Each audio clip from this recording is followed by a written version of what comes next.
Welcome to Keep What You Earn, your judgment and jargon-free zone for entrepreneurs of all levels.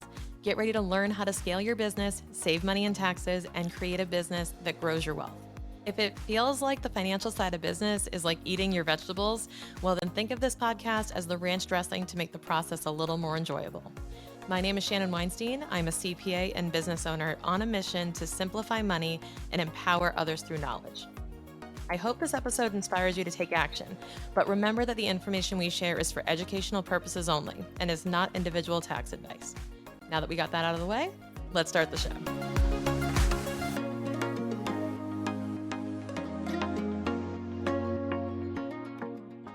I've heard a lot of people talk about these sort of end of year traditions, whether it's a New Year's resolution or a vision board of sorts. I know a lot of people who partake in these types of activities or they have these types of traditions and like more power to them. The one that I have adopted, though, the one that I actually love and that I truly believe in here is choosing a word to serve as kind of your theme, your springboard into your new year. I remember the words from prior years. And what's like sort of freaky and yet sort of intentional is that every time I picked a word, I really did embody that word in that year, whether I knew it or I didn't. Like closing out that year, I do feel like looking back, I did accomplish what I had set out to do. And it's a very, not a literal translation of the words. So, for example, the first year I decided to do this, I chose the word prosperity. And I basically built my business that year into a cash flowing machine and came up with my plan to quit my job.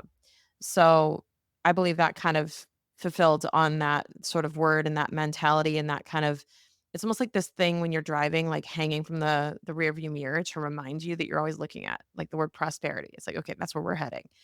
And then I had the word ownership a couple years ago. And ownership really meant to signify that I was going to admit my mistakes, not be stubborn. I was going to take ownership of the results and the outcomes and the consequences of what I was doing. I found myself overspending and I decided to just say, I'm taking ownership of that. I'm taking ownership of decisions. Everything is my fault. Not in a blameful way, but like I influence everything. Everything comes back to me and I can do something about it. I take full ownership. I take responsibility. And I really interpreted ownership in the sense of responsibility, but I also interpreted it in the sense of taking pride, in the sense of, when you are in an apartment and if you own that apartment, you treat it differently than if you're renting. So I've always kind of approached it with this attitude of like, you own this business. So treat it like, the condo you own, not the condo you're renting, and really make it yours. Take full ownership, but also just admit that you are the most influential person here and do what you will with that.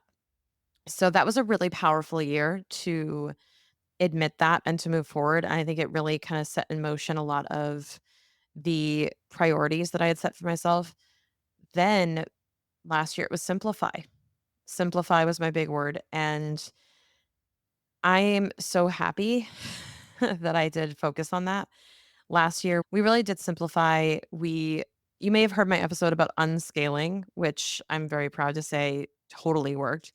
We simplified our processes, we simplified the team. I didn't even have to cut people. Like we had the same headcount, if not greater, but we simplified the roles, we simplified the functions.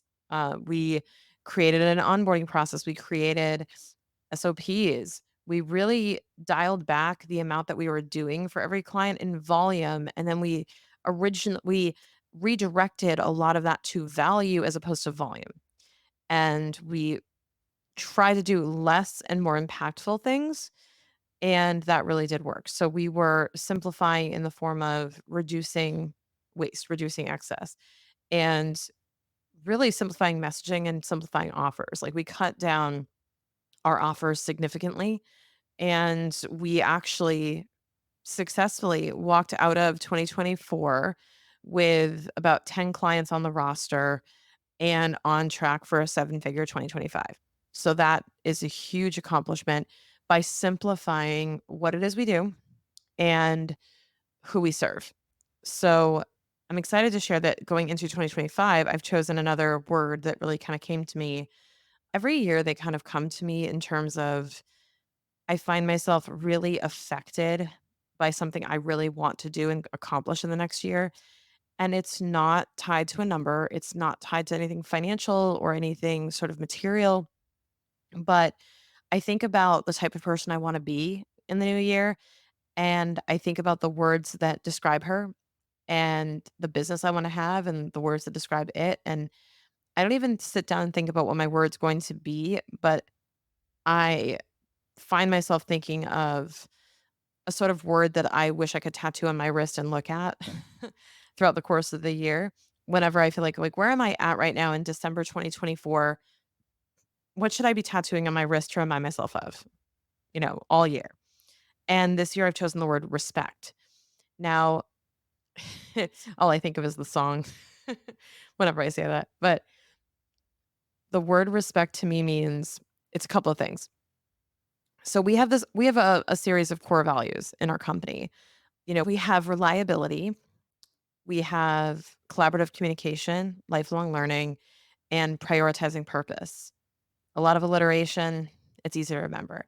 But the first one, reliability, is seared in my brain because it is the number one reason that somebody will exit this company.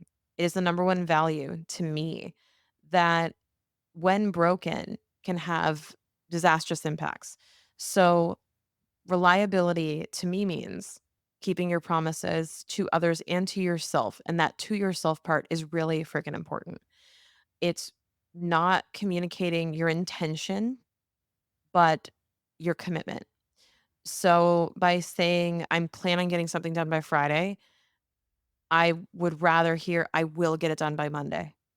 See what I did there? Like, will get it done by Monday, hope to get it done by Friday. I'm like, no, when will you get it done by? Because I don't wanna have this promise broken. If you say Friday, I'm gonna hear Friday, and I don't want to find out on Friday that it's not done. Hey, it's Shannon, and I wanted to remind you that the love language of podcasters is reviews.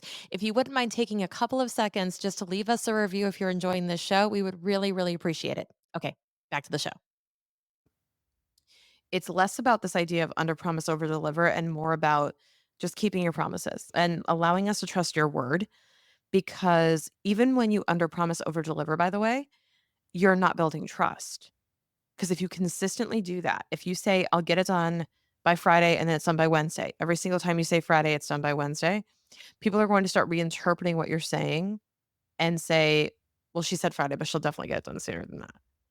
And your actions speak louder than words. So, my biggest thing is from a reliability standpoint, it's keeping your promises straight up. Now, how does that have to do with my word of the year? So, in thinking about that value, I said, how could I embody that more? Because I have been breaking promises to myself left and right. I have not had the discipline that I needed to this past year in various facets of my life and business. So, what I've decided to do is use the word respect to communicate honoring my boundaries and my discipline and asking myself, do I respect myself more or less based on this? And that's what it's going to come down to is respecting myself, respecting and commanding the respect of others, but mostly my own. And what I have to do is really examine where in my life and business I can, fine tune that. One specific area that I am so guilty of, and I like anyone who's been on calls with me knows this, and I joke around about it because I'm very self-aware of it, but it's very hard for me to control is I tend to run over 2 to 3 minutes on like every phone call because I'm not noticing the time. So one thing that I'm working on for 2025 is shrinking our call times down to 25 and 50 minutes, allowing for that breathing room in between, which I think will serve the clients, serve the team, allow us to be more efficient, make us stick to agenda points, force us into that. And what we're also doing is my executive assistant who's helping me with this is going to either through an automation, hopefully, or in another form, program some type of reminder and a 5-minute warning on all of my calls to keep me within the boundaries. Because what does that do? That leads to more respect, respect for other people's time, respect for my own time, respect for my other priorities, respect for my personal life, and respect for my calendar, and just the promise I made that I was going to end on time. And although so small in the grand scheme of a business, making a conscious decision like that is actually really impactful. And I would recommend that you find an area of your business kind of like that where you go, I'm a little bit less disciplined in this area. Like, what could you build that would make it unreasonable for you to break that? And what sort of like force fields can you build around it? And how can your team support you? That's why I love having such a supportive team because I'm like, I need you guys to keep me honest about ending on time. And I know that my operations director, Courtney, will hands down, she will literally call me. She will call my husband. She'll be like, get in that room and tell Shannon to stop it. You know, I love having people like that on the team because it's their commitment to making sure I'm accountable.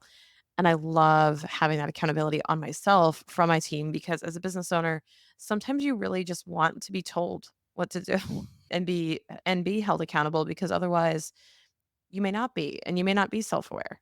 And that becomes really hard because it will take you a long time to figure out what's going on.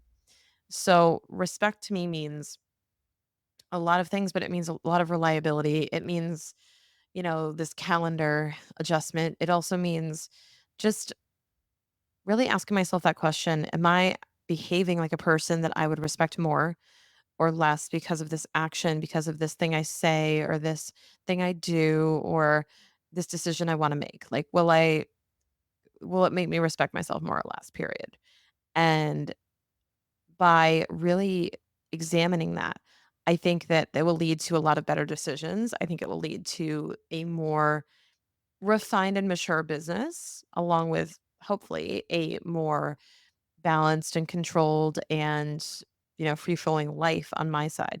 So that's why I've chosen that word for 2025. And I do think that I'm excited that this word, you know, as opposed to something, I don't know, that conveys more essential qualities of my business, let's say like profit or, freedom or something like that. I think I would have chosen those years ago. And I'm not knocking you if you've chosen them. But when I think about respect, I think about the specificity of that. And I think about, wow, to have so many things where this is the next phase, like this is what I'm focusing on, actually feels good. It feels good to prioritize this because I do believe I've kind of hit this point in my business where now I can focus on myself, how I'm showing up as a leader. And it's less about survival and more about really building with intention the company that I want to and the company that's going to be growing in 2025 and beyond.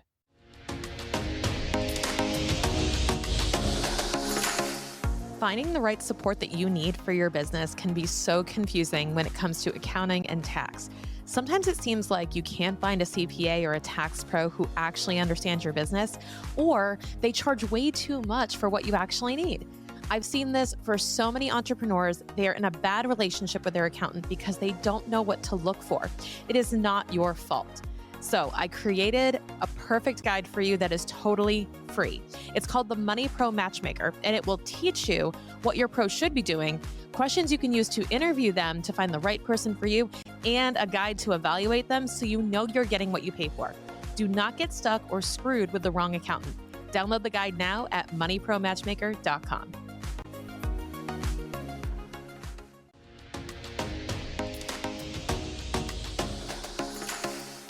Thank you so much for listening. If you enjoyed this episode, please leave a rating and review on your podcast platform. This small action goes a long way for podcasters to get our message heard by more business owners just like you. Be sure to check out the show notes for links to information about our guests and ways to get in touch with me. We'll see you on the next episode.